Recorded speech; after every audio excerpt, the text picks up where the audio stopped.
آپ ایسے ملک میں رہ رہے ہیں یونان میں جو عالمی سطح پر تہذیب و ثقافت کا بہت بڑا عظیم مرکز رہا ہے۔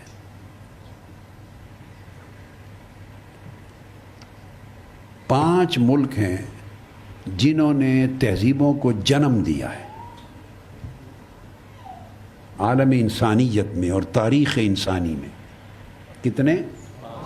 5 ملک ہیں جو تہذیبوں کے خالق ہیں، تہذیبوں کے بانی ہیں، جہاں سے تہذیبیں ایمرج ہوئی ہیں، اور علم اور فلسفہ اور تہذیب و ثقافت اور ہنر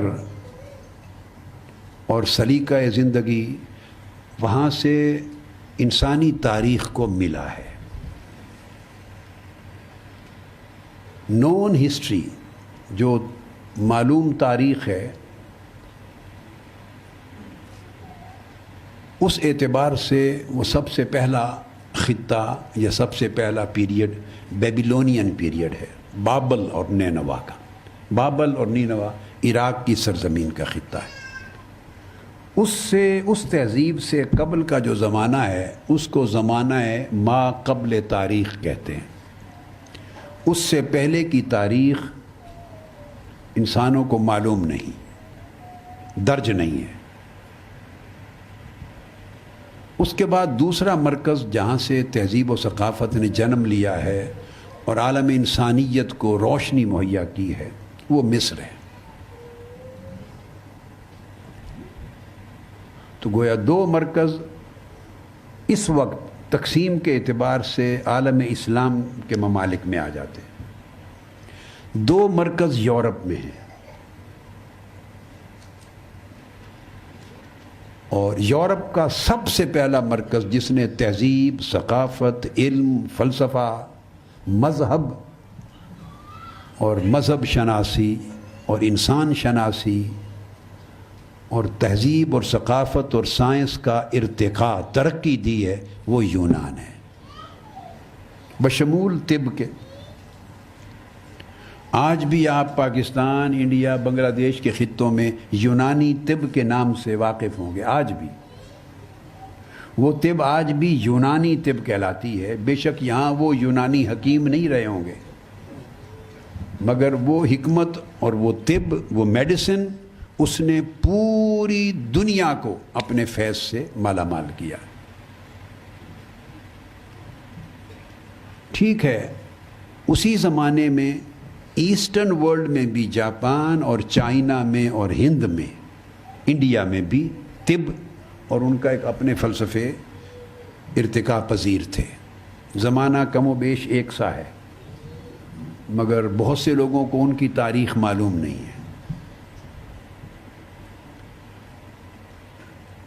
آپ اگر اس کو سننا چاہیں تو میرے خطابات کی ایک سیریز ہے، مجالس العلم، آن لائن آپ کو انٹرنیٹ پہ مل جائے گی۔ مجالس العلم کے عنوان سے میرے لیکچرز کی ایک سیریز ہے۔ اس میں ایک موضوع آیا ہے، ضرورت مذہب اور وجود باری تعالی۔ ضرورت مذہب اور وجود باری تعالی، اس سیریز آف لیکچرز میں ایک موضوع آیا ہے۔ تو شاید اس موضوع پر کوئی یہ جو حصہ ہے، شاید مجھے ایگزیکٹلی یاد نہیں، ممکن ہے 40 یا 50 کے قریب لیکچرز ہوں گے اس حصے پر، ضرورت مذہب اور وجود باری تعالی، existence of God and necessity of a religion. ان 50 کے قریب لیکچرز میں میں نے 2 حصوں میں گفتگو کی ہے، ایک فلسفے کی روشنی میں اور ایک سائنس کی روشنی میں۔ تو فلسفے کو بھی میں نے بیبیلونین پیریڈ اور گریک اور ایجپٹ اور گریک سے لے کر موجودہ صدی 20ویں 21ویں صدی کے امریکہ اور یورپ کی فلسفے کی ڈیولپمنٹ تک لے گیا ہوں۔ 5000 سال پر محیط ہے۔ اور سائنس کی سٹڈی پھر میں نے کی ہے اسی سبجیکٹ پر، وہ بھی بیبیلونین پیریڈ، ایجپشن اور گریک پیریڈ سے لے کر آنورڈ 21ویں صدی تک جو سائنس ہے اس تک ریفرنس دے کر پھر میں نے مذہب کا وجود اور اللہ تعالیٰ کے وجود کے ثبوت اور دلائل دیے. تو جن کو علم سے ذوق ہو اور ایسی چیز کو سمجھنا چاہیں تو ان کے لیے وہ لیکچر بہت فائدہ مند اور بڑے ذوق کا باعث ہوں گے. ٹوٹل عنوان اس کا اوورال ہے مجالس العلم. اس کو کرتے جائیں گے تو یہ سارا موضوع آ جائے گا. ان لیکچرز کی ایک جلد چھپ گئی ہے مساد علم اور مسادر علم کے عنوان سے، اور دوسری جلد جو ضرورت مذہب اور وجود بار تعالیٰ کی اگلے 1 مہینے 1.5 میں چھپ رہی ہے، ہو چکی ہے. تو میں یہ بتا رہا تھا کہ یونان کا انسانی تہذیب و ثقافت کی تاریخ میں اور انسان کے اندر فلسفہ، طبیعیات اور طب اور سائنس کے ارتقاء میں بہت بڑا رول ہے.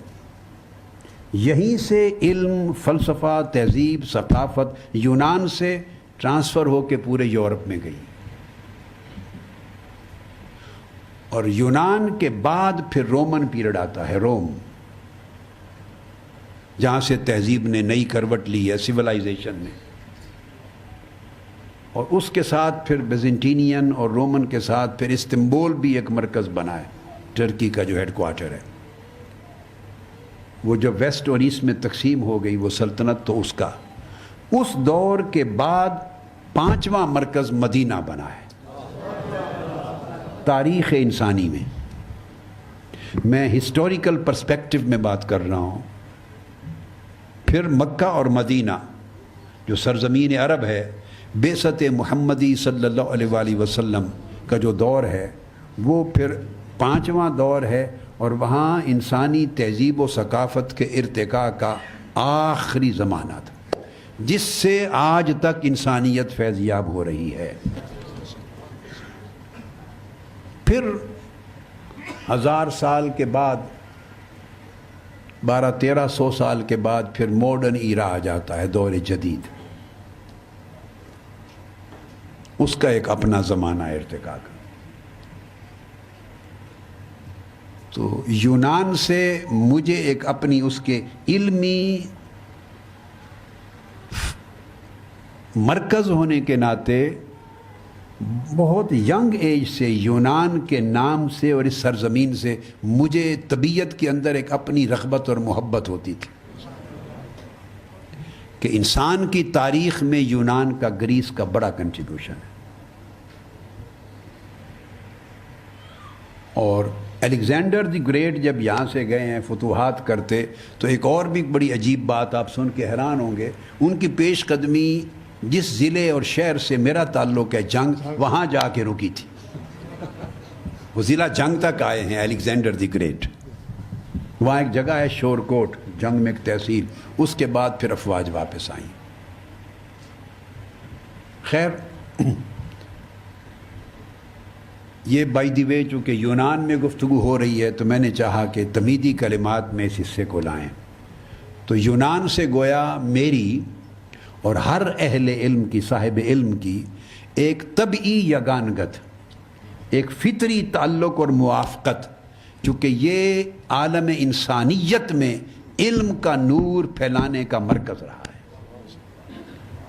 اور اچھے لوگ وہ ہوتے ہیں کہ کسی شخص کا احسان ہو، کسی شہر کا ہو، کسی ملک کا ہو، کسی خطہ زمین کا ہو، کبھی بھی اس احسان کو بھولنا نہیں چاہیے کہ یونان کا کنٹریبیوشن ہے ہیومن سیولائزیشن کی ترقی میں.